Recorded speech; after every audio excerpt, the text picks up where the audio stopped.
चलिए तो आज हम लोग आग्नेय द्रव्य पढ़ेंगे। आग्नेय द्रव्य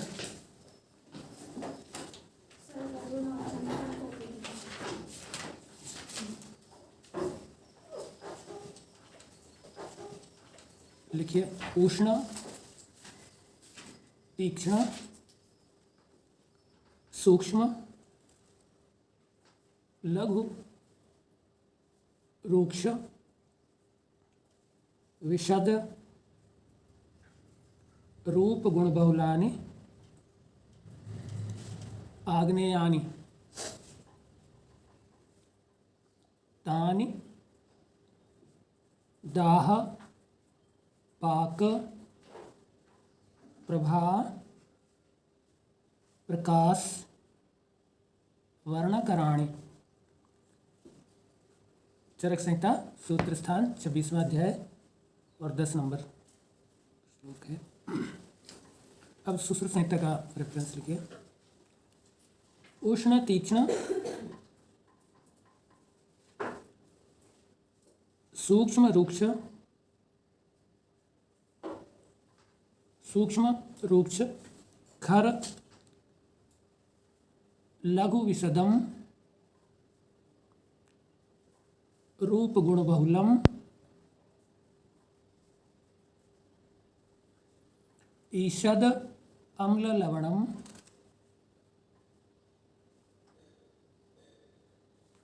कटुक रस प्रायम,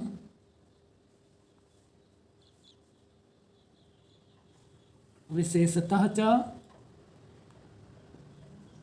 ऊर्ध्व गति स्वभावम इति।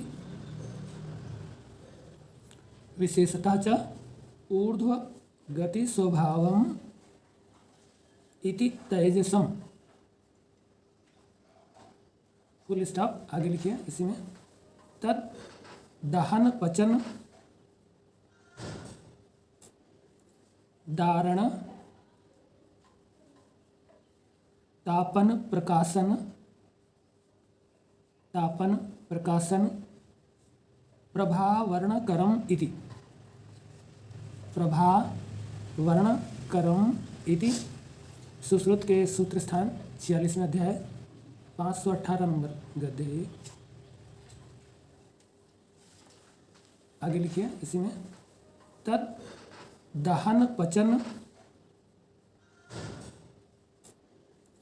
दारण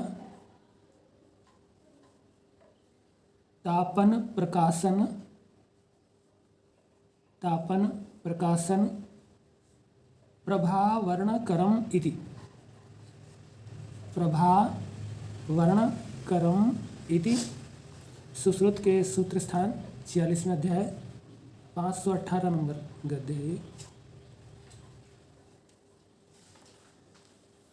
तो बाकी अब अष्टांग, हृदय और संग्रह ने लगभग ऐसा ही इसी में से लिया है, अलग से कुछ नहीं लिखा है, इसलिए उसको अपन अलग से नोट नहीं करते। ठीक है। आइए हम लोग इसको समझते हैं। तो देखिए इसमें सुश्रुत ने खर गुण को एक्स्ट्रा जोड़ा है ना। और थोड़ा सा क्रम को चेंज किया है।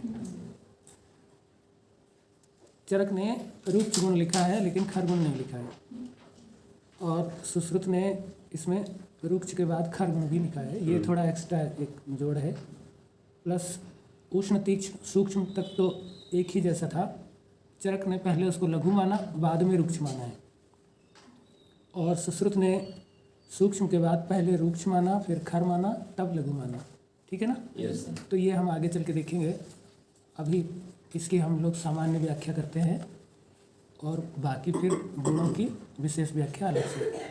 तो सामान्य व्याख्या में मतलब बताया कि जो द्रव्य उष्ण हो, उष्ण, तीक्ष्ण।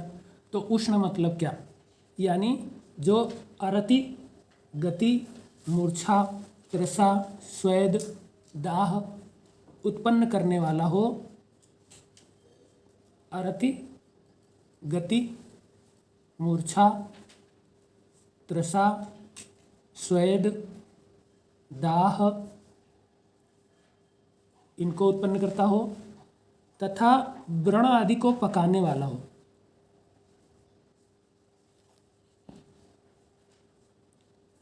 ये बात टीकाकारों ने लिखी है। उष्णः विशेषतः प्राचुर्येण पाचनम इति संबंधः, उष्णो हि अग्नि गुण बहुल इति अयम आशय। यानी उष्ण शब्द सबसे पहले आग्नेय द्रव्य के गुणों में लिखा हुआ है। इसका मतलब है कि अग्नि का जो सबसे प्रमुख गुण है वो है उष्ण। उष्ण गुण अग्नि का सबसे प्रमुख गुण है और उसी प्रमुख गुण के कारण ये पाचन, उष्ण गुण पाचनकारी है, उष्ण गुण जो है ना विघटनकारी है, उष्ण गुण जो है वो विस्तारकारी है ना, त्रसा उत्पन्न कराता है, मूर्छा उत्पन्न कराता है और गतिकारी भी है। तो उष्ण गुण की बात चल रही थी कि उष्ण गुण का पहचान क्या होती है। नॉर्मली जो अरति कारक हो, अरति बेचैनी कारक हो, अगर किसी द्रव्य में उष्ण गुण है तो वो बेचैनी उत्पन्न करता है। इससे पता चलता है कि उस द्रव्य में उष्ण गुण है। ठीक है, लेकिन बाकी सारे कर्म करेगा। आप द्रव्य को अचानक कैसे पहचानेंगे? जो आप में कुछ अरति देखते ही, देखने से, सुनने से, स्पर्श करने से, जब आपको कोई द्रव्य अरति उत्पन्न करने लगे तो समझ लीजिए कि इस द्रव्य में उष्ण गुण है। ठीक है, अगला गुण है तीक्ष्ण। तो तीक्ष्ण, ये तो मंदः तीक्ष्ण विपर्ययः, यानी मंद गुण के विपरीत है तीक्ष्ण गुण, या तीक्ष्ण गुण के विपरीत है मंद गुण। तो हाई इंटेंसिटी एनर्जी जिसमें रहती है वो द्रव्य जो होता है वो तीक्ष्ण गुण से युक्त होता है। यानी हाई इंटेंसिटी एनर्जी रखने वाले जो भी द्रव्य है वो सभी तीक्ष्ण गुण से युक्त होते हैं। तीक्ष्णम राजिका मरीचादिवत। तीक्ष्ण गुण का काम क्या होता है, या अगर हम उसको सेवन करें तो कैसा लगेगा? राजिका के जैसा, राई जो हम खाते हैं तो टिंगलिंग सेंसेशन हमारी जीवा में होता है, या फिर मरीच खाते हैं तो भी हमको ऐसा टिंगलिंग सेंसेशन होता है। अगर हम अपनी त्वचा पे उसको लगाएं तो भी वैसा होता है, सुई चुभने जैसा कुछ वेदना होती है। तो हम समझेंगे कि इसमें तीक्ष्ण गुण है। ठीक है। उसके अलावा तीक्ष्ण गुण जो है वो और कुछ कार्य करता है। दाह पाक करह तीक्ष्ण। जो तीक्ष्ण गुण होता है वो एक साथ दो काम करता है। दाह पाक करह, अत्यंत इंटेंसिव एनर्जी होने के कारण वो दाह और पाक एक साथ करता है। ठीक है, दाह पाक करह तीक्ष्णः श्रावणो, और श्रावकारी होता है। तो अगर किसी द्रव्य के सेवन से आपके शरीर में कहीं दाह, पाक और कुछ श्राव हो रहा है तो आप समझ लीजिए उस द्रव्य में तीक्ष्ण गुण है। ठीक है। हाँ, इसके अलावा तीक्ष्णम पित्तकरम प्रायो लेखनम कफ वात हृत। तीक्ष्ण जो होता है वो पित्तकरम प्रायो, यानी प्रायः पित्तकारी होता है, पित्त को बढ़ाता है। और जब पित्त बढ़ेगा तो फिर लेखनम कफ वात हृत, लेखन होता है। तो लेखन देखिए दो तरीके से होता है, और जो हम लोग औषधीय लेखन कराते हैं उसमें क्या है, धातून मलान व देहस्य विशोष्य उल्लेखयेत् च यत् लेखनम। तो ये क्या करता है, धातुओं और मलों के बीच में या उनके साथ में जो जलीय अंश होता है उसका शोषण कर लेता है। अब देखिए किसी भी धातु में, मल में यदि जल है तो हम उसका दो तरीके से उसको हटा सकते हैं। एक वायु के द्वारा शोषण करके और एक अग्नि के द्वारा जला करके। अग्नि जल को जलाती है और वायु जल को सुखाती है या शोषण करती है। ठीक है, तो आग्नेय द्रव्य जो है जिसमें तीक्ष्ण गुण है वो जला करके जल का नाश करता है और परिणाम स्वरूप धातुएं पृथक होने लगती हैं, मल पृथक होने लगते हैं। तो इस तरीके से जब लेयर बाय लेयर चीज़ें पृथक होने लगें, क्योंकि ऊपर का जल अंश पहले नष्ट होगा, है ना, जितना अंदर होगा जितना अभ्यंतर होगा उसका जलना थोड़ा देर से होगा। पहले आग जहाँ लगी है उसके जो समीप होगा वहाँ का जल भाग जलेगा, है ना। इसलिए ऊपरी लेयर्स धीरे धीरे लेयर बाय लेयर रिमूव होने लगती हैं। कारण क्योंकि जल ही है जो स्निग्ध गुण से पिच्छिल गुण से युक्त है और उसी के कारण वो सभी धातुओं को, मलों को या धातुओं को आशय से या मलों को आशय से बांधे रखता है। तो अगर हम जल को नष्ट कर देंगे तो उनके बंधन टूटने लगेंगे। और ये तीक्ष्ण गुण जो है वो छेदन का कर्म करता है। वैसे तो प्रमुख रूप से छेदन और भेदन दो इसके प्रमुख कर्म हैं। तीक्ष्ण गुण के जो पाक कैसे करता है, छेदन और भेदन करके। पाक क्या है, किसी भी बड़े मॉलिक्यूल्स को छोटे छोटे मॉलिक्यूल्स में या अणुओं में तोड़ने की क्रिया को पाक कहते हैं।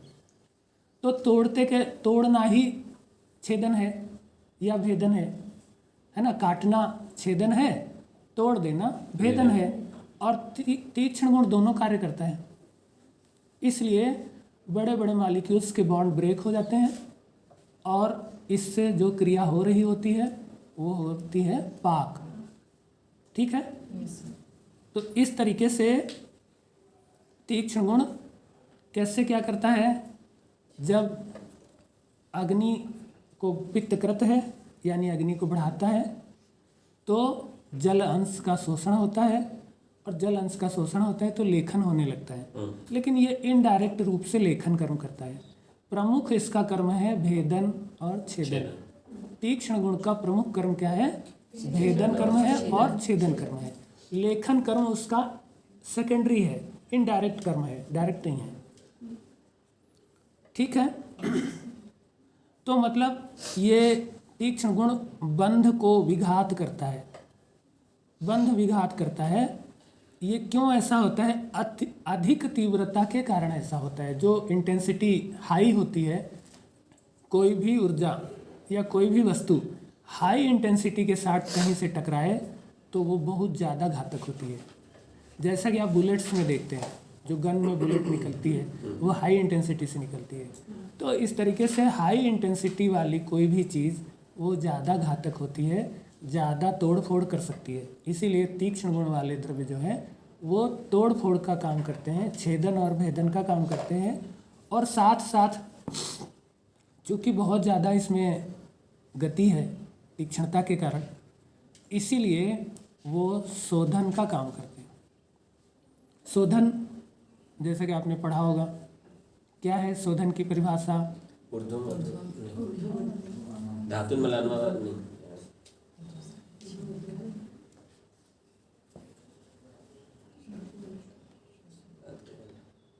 याद है सर, शुरू में याद नहीं आ रहा। अब बताओ, धातुन मलान तो वो तो लेखन का है सर। न दृष्टि न, अरे तो समझ गए। शोधन क्या है भैया, वो भेदन का है। अब आप बताओ, मल संचयम, हाँ तो आगे अब कहाँ से कहाँ, हाँ ऊर्ध्वम अथवा मल संचयम बलात्,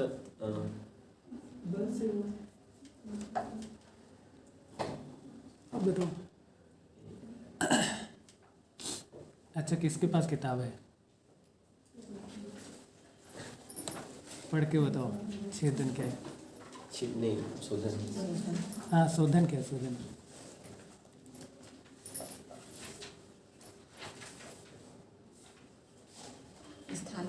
स्थानात् भेदेन ऊर्ध्वम अथवा मल संचयम। हाँ। बस अब सोचो भला, स्थानात् भेदेन, हमको शोधन किसका करना पड़ता है, जो मल जो है स्थित हो गए हैं कहीं, उनको तोड़ फोड़ के छोटा छोटा करके प्रवण भाव ला करके उनको लघुता प्रदान करके और ना चिपकने वाला गुण